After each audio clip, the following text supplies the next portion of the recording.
The factions and organizations. The Aes Sedai. The Aes Sedai are an ancient order of women capable of channeling the One Power, claiming a mandate to guide and protect the world while maintaining political neutrality. Centered in the White Tower, the order is led by the Merlin seat, whose authority supersedes all Ajars, and enforced administratively by the Keeper of the Chronicles. Prominent Aes Sedai such as Moiraine Damodred, Seanchan, and Elada du Avrini Aroyhan demonstrate the range of influence within the order, from subtle manipulation to authoritarian control. Though feared and respected, the Aes Sedai's secrecy and internal divisions steadily erode public trust. The White Tower. The White Tower in Tar Valon functions as both training institution and political power center for the Aes Sedai. Novices and accepted are trained under strict hierarchy, while full sisters operate globally as advisors, mediators, or power brokers. While the tower projects unity, it is structurally fragile, as ideological divisions among the Ajars and the hidden presence of traitors undermine centralized authority. Its symbolic dominance masks an institution increasingly at odds with the world it claims to serve. The Three Oaths. The Three Oaths bind all Aes Sedai, never to speak an untrue word, never to create weapons with the One Power, and never to use it as a weapon except in defense. These oaths are meant to reassure the world and limit abuse of power, but they also incentivize manipulation through technical truths and selective omission. Over time, the oaths become less a moral compass and more a legal framework to be exploited. The Oath Rod. The Oath Rod is a powerful terangrial used to magically enforce the three oaths. While effective, it shortens the lifespan of those bound to it, revealing the hidden cost of enforced virtue. Its existence highlights a contradiction at the heart of the tower. Obedience is achieved not through trust, but through magical compulsion. The Blue Ajar. The Blue Ajar is dedicated to causes, justice, and long-term political maneuvering. Sisters of this Ajar often involve themselves in international affairs, operating behind the scenes to guide outcomes rather than enforce them. Moiraine Damodred exemplifies the Blue Ajar's willingness to act independently, even in defiance of tower authority, when convinced of a greater cause. The Red Ajar. The Red Ajar focuses on identifying, capturing, and neutralizing male channelers, whom they view as existential threats due to the corruption of Saidin. Historically influential, the Red Ajar has shaped tower policy through fear-driven authority. Figures like Elada demonstrate how this mission can slide into obsession, authoritarianism, and political overreach. The Green Ajar.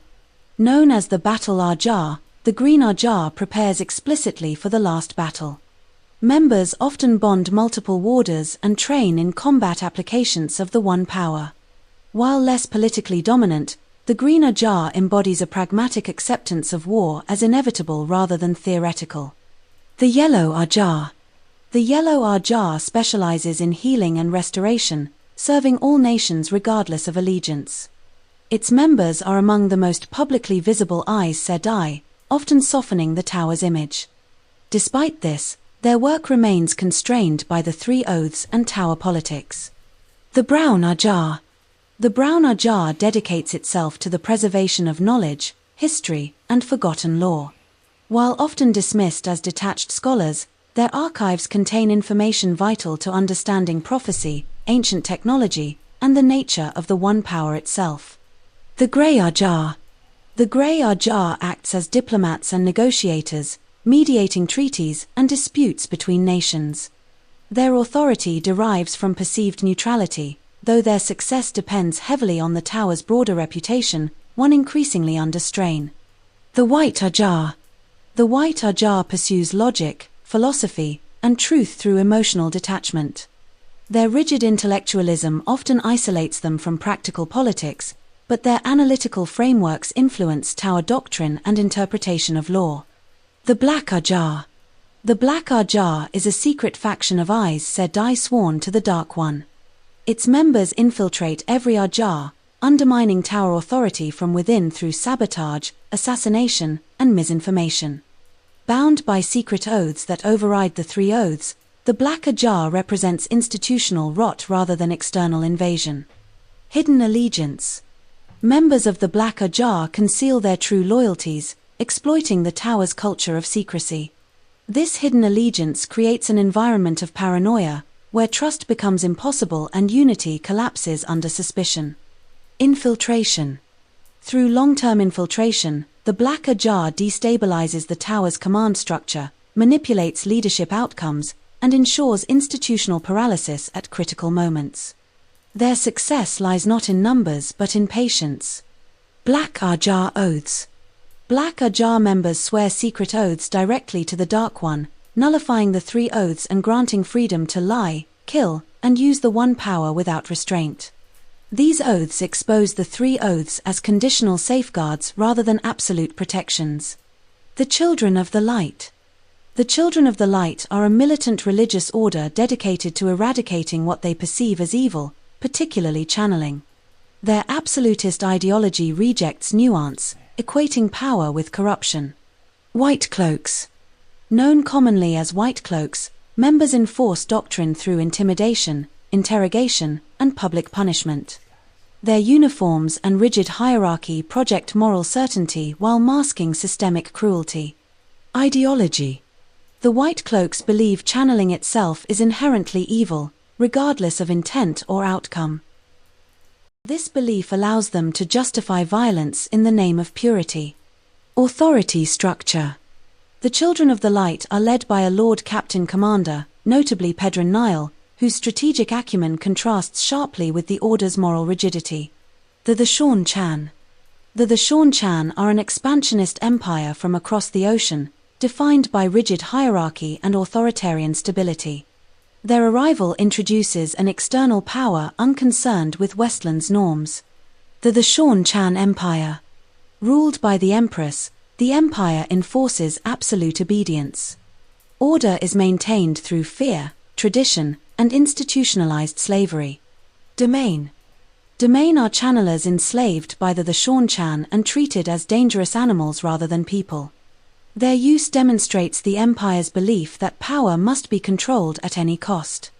Suldam. Suldam are non-channelers trained to control domain through Adam. Ironically, many Suldam possess the latent ability to channel, exposing deep hypocrisy within the Seanchan doctrine. Cultural doctrine. The Seanchan culture teaches that channelers must be leashed for the good of society. This belief is presented as moral truth rather than political convenience. The Aiel. The Aiel are a desert warrior society of the Aiel Waste, organized into clans bound by honor rather than law. Outsiders view them as brutal, but their society is deeply structured and principled. Aiel clans. Each Aiel clan is led by a clan chief, whose authority is balanced by the wise ones. Leadership is earned through strength, wisdom, and adherence to Gato. Gato governs Aiel life through concepts of honor, obligation, and shame.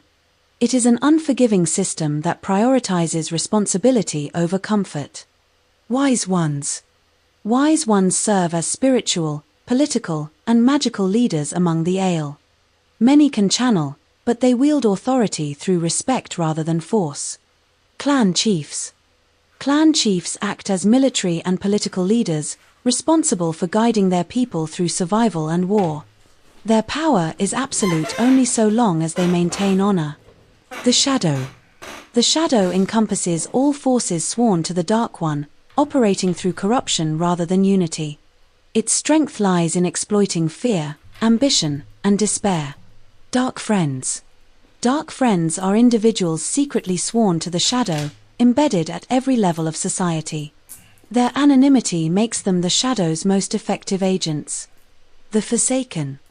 The Forsaken are ancient channelers from the Age of Legends who serve the Dark One. Their power is immense, but their rivalries ensure constant instability within the Shadow. Shadow hierarchy. Power within the Shadow is earned through survival, manipulation, and cruelty. Loyalty is secondary to usefulness. Warders. Warders are elite warriors bonded to Aes Sedai through a magical connection that enhances combat ability and emotional awareness. Their loyalty is enforced through the bond rather than ideology. The Bond. The bond between Aes Sedai and warders creates mutual awareness and dependency. When broken, it often results in psychological collapse. The nations of the Westlands. The Westlands consist of independent kingdoms with shifting alliances, unified more by fear of instability than shared purpose. Their fragmentation delays collective action against the shadow. The Borderlands. The Borderlands stand as the first line of defense against the Blight. Their culture treats the last battle as an inevitability rather than prophecy, producing leaders hardened by perpetual war.